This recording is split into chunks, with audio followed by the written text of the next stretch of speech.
Hi hello every one, welcome to searching birds. எந்த video நீங்கள் பார்த்துட்ருக்கீங்கன்னா மறக்காமல் லைக் பண்ணுங்கள், ஷேர் பண்ணுங்கள், கமெண்ட் பண்ணுங்கள், மறக்காமல் சப்ஸ்கிரைப் பண்ணுங்கள் நண்பா. நம்ம இந்த வீடியோவில் பார்க்குறதுங்கன்னா திருச்சி புதிய பேருந்து நிலையம், அதாவது பார்த்திங்கன்னா பஞ்சப்பூர். ஸோ அந்த இடத்துல கட்டப்படக்கூடிய இந்த புதிய பேருந்து நிலையத்தை தான் இன்றைக்கி பார்க்க போகிறோம். ஸோ பேருந்து நிலையம் அப்படின்னு பார்த்திங்கன்னா பெரிய ஒரு கிட்டத்தட்ட எப்படி ஒரே நேரங்களில் ஒரு 400 பஸ்ஸுகள் நிற்கிற மாதிரி ஏன்னா ஒரு பெரிய பேருந்து நிலையம். ஸோ அவுட்டர்லேயே இருக்கிறதுனால இது ரொம்பவே டிராஃபிக் கம்மியாக தான் ஆகும்னு நினைக்கிறேன். ஏன்னா அங்கங்கே பைபாஸு இதோட ஜாயினாகவே இருக்குது. ஸோ அதனால் ரொம்பவே சிம்பிளாக இருக்கும், ஈஸியாக இருக்கும் வந்துட்டு போகிறதுக்கு. பேருந்து நிலையம் பயங்கர ஒரு பிரம்மாண்டமாக இருக்குது பார்க்குறதுக்கே, அவ்வளோ பெருசாக இருக்குது, பின்னாடி அங்கே வரைக்கும் இருக்குது. அதான் சொல்கிறாங்க ஒரே நேரங்களில் வந்து கிட்டத்தட்ட ஒரு 400 பேருந்துகள் நிற்கக்கூடிய இடம்.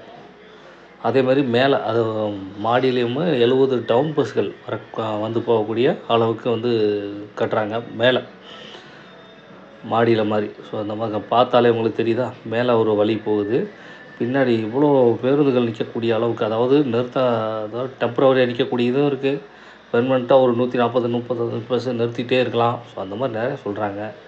நிறையா விசேஷங்களும் இதில் இருக்குது. அதுக்கேற்ற மாதிரி வசதிகளும் இருக்குது மக்களுக்காக. இப்போ சென்னையில் இருக்கக்கூடிய பேருந்து நிலையம் மாதிரி இதுவும் அந்தளவுக்கு வரும்னு நினைக்கிறேன். ஸோ அவ்வளோ தூய்மையாக இருக்குது. ஸோ இதை மெயின்டைன் பண்ணுறது தான் பெரிய விஷயம்.